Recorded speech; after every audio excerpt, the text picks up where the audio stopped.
여러분, 우리 교회 이름은 밸리 주하나 교회예요. 다 아시죠? 주님 안에서 하나가 되자. 그럼 어떻게 하나가 되어야 됩니까, 여러분? 어떻게? How can we become one? 어떻게 하나가 되어야 돼요? 오늘 하나님께서 우리에게 주신 말씀이에요. 어떻게 하나가 되느냐? 한번 따라해 봅시다. 주님의 마음으로 하나 됩시다. 우리 밸리 주하나 교회는 우리가 주 안에 주님 안에서 하나 되자고 말을 하는데 어떻게 하나 되느냐? 다른 사람들이 나한테 좀 맞춰주면 하나 될 수 있는데, 목사님 나한테 성도들이 맞춰주면 되는데, 목사님이 성도들에게 맞추어주면 되는데, 우리 이렇게 생각하죠. 그런데 오늘 말씀을 보니까 하나 되는 비결은 주님의 마음으로 하나 되는 거예요. 누구의 마음으로? 내 마음으로요? 아니요, 주님의 마음으로. Let's become one with the heart of Jesus Christ. 예수 그리스도의 마음으로 하나가 되어야 합니다. 그게 정답이에요. 지난주 사도 바울이 빌립보 교회를 향해서 말씀을 전할 때 가장 처음으로 전한 말씀이 복음을 위해 협력하라고 그랬어요. 복음 전파를 위해 협력하라. 한 마음이 되라. 27절에 보면 1장 27절 너희가 한 마음으로 서서 한 뜻으로 복음의 신앙을 위하여 협력하라. 한 마음이 되라. 원팀이 되라. 그래서 이제 오늘 말씀 2장 1절에 시작하면서 어떻게 시작합니까? 영어에 보니까 therefore 그랬어요. 그러므로. 한 마음이 되려면 어떻게 해야 되는지를 지금 바울이 설명하고 있습니다. 한 마음이 되려면 예수 그리스도의 마음으로 하나가 되는 거예요. 여러분 성경 말씀 5절에 보니까 너희 안에 이 마음을 품으라 곧 그리스도 예수의 마음이니. 여러분 교회는 하나가 되어야 할 줄로 믿습니다. 아멘. 이럴 때는 크게 좀 아멘 해주세요. 교회가 하나가 되어야 될 줄로 믿습니다. 아멘. 그러나 하나가 잘 되지 못하는 거 우리 경험했잖아요. 하나가 돼야 되는데 하나가 잘 안 되더라고요. 저는 목회를 시작하면서 제가 목회하는 교회는 분명히 다 하나가 될 거다, 그런 자신감이 충만했어요. 성령 충만해야 되는데 자신감이 충만했어요. 왜냐하면 제가 목회자가 되기 전까지 저로 인해서 특별한 문제가 생겼던 적이 없었거든요. 가는 데마다 그래도 피스메이커 역할을 제가 그래도 했었거든요. 그래서 목회하면서 내가 목회하는 동안에는 아무런 갈등과 분열 없을 것이다, 오직 하나. 그런데 아니더라고요. 목회하다 보니까 하나가 잘 안 되는 때가 있더라고요. 그래서 오늘 성경은 우리에게 분쟁을 일으키는 두 가지 요소를 지적하고 있어요. 그게 무엇이냐 하면은요, 3절에 나옵니다. 아무 일에든지 다툼이나 허영으로 하지 말라. 분쟁을 일으키는 두 가지 요소. 첫째는 다툼. 다툼이라는 것은요, 자기와 자기의 어떤 그룹, 자기 그룹이 없어야 되는데 자기 그룹이 있어요, 교회 안에. 자기와 자기의 그룹의 유익을 위해 서로 따지고 싸우는 거예요. 그래서 구체적으로 이 다툼이라는 것은 아주 쉽게 말하면 말다툼까지를 포함합니다. 그래서 말다툼을 하기 시작해요. 말다툼 한다면 어떻게 됩니까, 여러분? 그 다음에 이제 주먹 싸움이 들어가는 거죠. 그렇게 되면 어떻게 됩니까? 폴리스를 부르죠. 접근 금지를 시킵니다. 그래서 여러분 가끔 뉴스 보면 어느 교회에서 폴리스들이 와가지고 성도들을 싸움을 말렸대더라 이런 뉴스를 들을 때가 있어요. 그러고 싶어서 그랬겠습니까? 아니에요. 나와 나의 그룹, 내 편, 내 파, 이거의 유익을 위해서 이를 따지고 의견을 따지다 보니까 말다툼을 지나쳐서 주먹 다짐까지 하게 되고 결국은 경찰이 출동하는 사건이 벌어지는 경우가 우리 한인타운에도 종종 있다는 것입니다. 허영이란 무엇입니까? 내 명예, 내 욕심, 이것을 채우기 위해서 교회 안에서 나를 주장하는 거예요. 이 다툼이나 허영은 한마디로 말하면 자기중심적인 이기주의와 주장을 말합니다. 교회 안에서 분쟁을 일으키는 요소는 다툼과 허영인데 이것은 한마디로 말해서 자기중심적인 이기주의와 주장이에요. 오늘 말씀 3절에 보면 각각 자기보다, 4절 각각 자기 일을, 이런 표현들이 나와요. 자기라고 하는 거. self-centered. 이러한 자기 주장 또 이기주의, 이것이 결국 분열과 분쟁의 요인이다. 자, 그러면 하나 되기 위해서 어떻게 해야 되느냐? 오늘 하나님께서 바울을 통해 빌립보 교회에게 말씀하고 있어요. 하나 되기 위해서 2장 1절부터 시작이 됩니다. 어떻게 하나 될 것이냐? 4가지가 나와요. 자, 2장 1절 혹시 스크린 좀 보여주시겠어요? 그리스도 안에, 그러니까 우리 믿음 안에서 권면, 사랑의 위로, 성령의 교제, 긍휼과 자비, 이것이 하나 되게 하는 방법이에요. 오늘 제가 시간이 많으면 자세하게 설명드리고 싶지만 시간이 짧은 관계로 간략하게 말씀을 드리면, 이렇게 다툼과 허영이 있어서 자기중심적인 이기주의와 주장을 하는 데서 하나가 되려면 권면, 믿음으로 자꾸 권면을 해야 돼요. 믿음이 약한 사람들, 잘못된 사람들, 시험에 빠진 사람들을 자꾸 권면해 주고요. 그 다음에는 사랑의 위로를 해줘야 돼요. 어려움을 당할 때 위로해 줘야 됩니다. 그리고 성령의 교제, 굉장히 중요해요. 성령의 교제. 우리가 믿음 생활을 하는 공동체니까 기도하고 찬양하고 말씀 듣고 이런 성령의 역사와 사귐이 있어야지 교회지요. 그렇지 않겠습니까? 위로해 줄 수 있습니다. 안 믿는 사람들도 위로해 주고 권면해 줄 수 있어요. 그런데 교회는 성령의 교제가 있어야 돼요. 말씀과 기도와 찬양으로 예배 안에서 교제가 되는 거예요. 그리고 나서 4번째는 긍휼과 자비. 이것은 구체적인 도움을 말합니다. 어떤 사람이 있을 때, 어려울 때 구체적으로 도와주는 것, 이런 일들을 통해서 교회가 하나 되어져 가는데, 오늘 하나님께서 우리에게 주시는 것은 자기중심적이지 않고 다른 사람 중심적인 삶을 살기 위해서 가장 중요한 게 뭐냐? 겸손이라고 말씀하고 있어요. 겸손. 그래서 3절에 오직 겸손한 마음으로.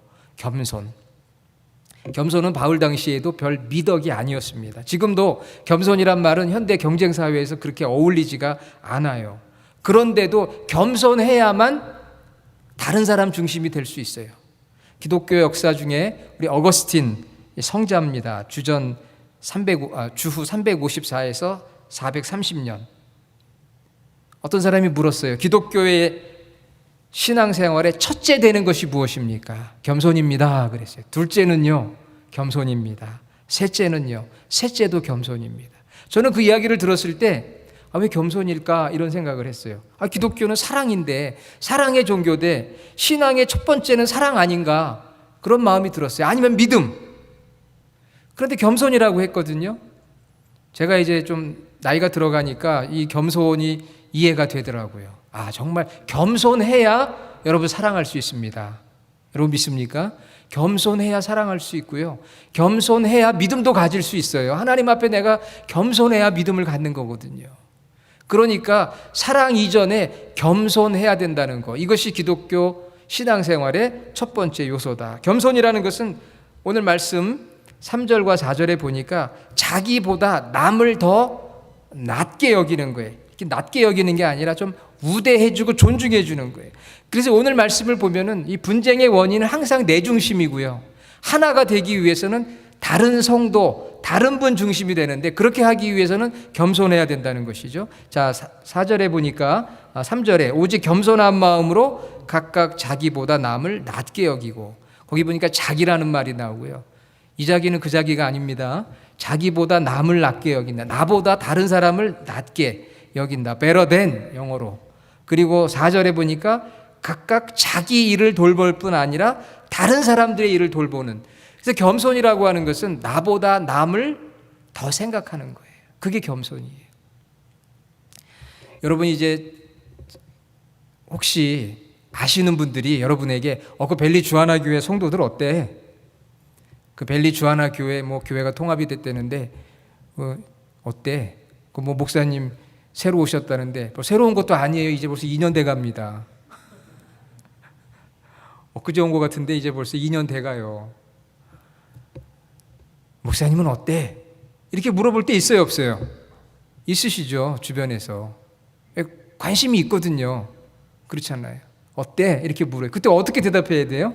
여기서 겸손한 사람과 겸손의 반대인 교만한 사람의 모습이 아주 적나라하게 명확하게 구분이 돼요. 겸손한 사람은 벨리 주하나 교회 성도들 다 나보다 훌륭해, 이렇게 말하는 사람이 겸손한 사람이고요. 교만한 사람은 벨리 주하나 교회 성도들 볼 거 없어, 다들 나이들은 많으시고 사회적으로 뭐 잘난 사람도 별로 없대. 교만한 사람이에요. 저는 목사님들한테 물어봐요. 목사님, 교회 성도들 어때요? 물어보면 어떤 목사님은 아유, 우리 교회 성도들은 얼마 안 돼도요, 다 훌륭해요. 나보다 나아요. 이런 목사님은 어떤 목사님이에요? 겸손한 목사님이죠. 목사님, 그 교회 성도들 어때요? 아유, 우리 교회 성도들 자랑할 거 하나도 없어. 말도 안 듣고 힘들어. 별 볼 일 없어. 이런 분은 어떤 목사님이에요? 교만한 목사님이. 겸손과 교만은 거기에서 극명하게 구분이 돼요. 여러분, 앞으로 여러분 주변에서 벨리 주하나교회 성도들 어때요? 이렇게 물어보면 뭐라고 대답해야 돼요? 겸손하게 어떻게 해요? 아유, 나보다 훌륭해. 그래야 그분이 오고 싶은 마음이 들지요. 당신보다 훌륭하다니까 가보고 싶지. 나보다 못해. 이러면 가보고 싶겠어요? 오늘 분명하게 하나님께서 말씀하고 있어요. 오직 겸손한 마음으로 각각 자기보다 남을 낮게 여기라. 자기 일을 돌볼 뿐더러 각각 다른 사람들의 일을 돌보라. 그래서 나의 기쁨을 충만하게 하라.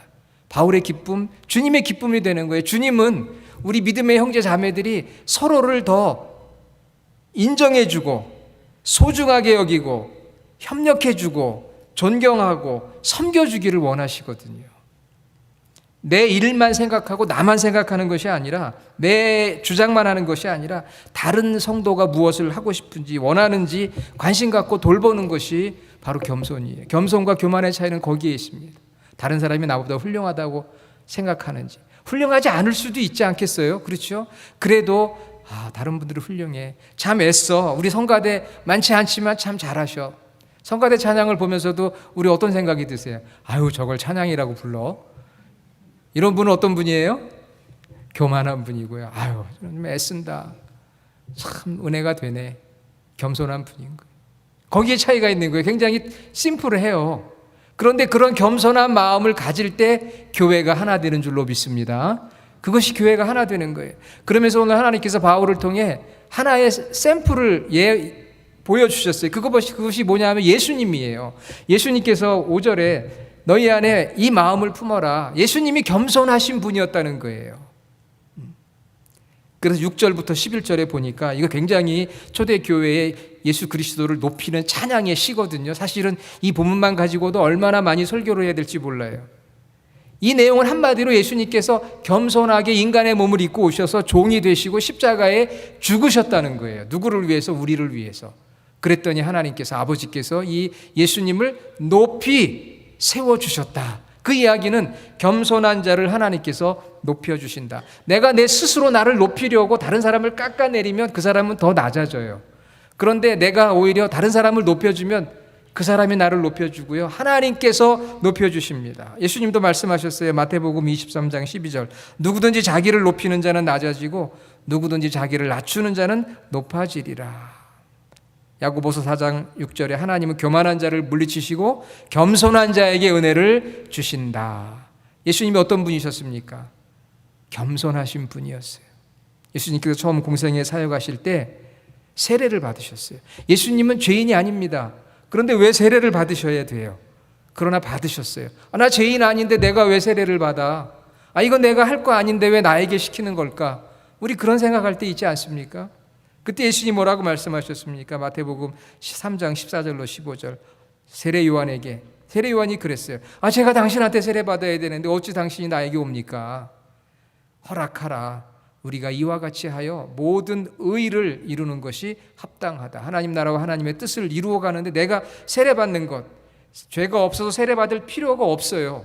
그럼에도 불구하고 앞서서 하나님의 나라를 선포하고 있는 세례 요한, 선배죠. 선배. 6개월 선배입니다. 세례 요한이. 앞서 사역한 선배를 인정해 주는 거예요. 존중해 주는 것이에요. 그리고 모두가 세례 받아야 된다는 것을 가르쳐 주시기 위해서 협력하는 겸손한 예수님의 모습. 세례 요한을 인정해 주는 거죠. 내가 안 받아도 되는데, 내가 이거 안 해도 되는데, 내가 이거 할 군번이 아닌데 그래도 내가 머리 숙이는 거, 이것이 바로 겸손이라는 것이죠. 그리고 예수님은 제자들의 발을 씻어주셨어요.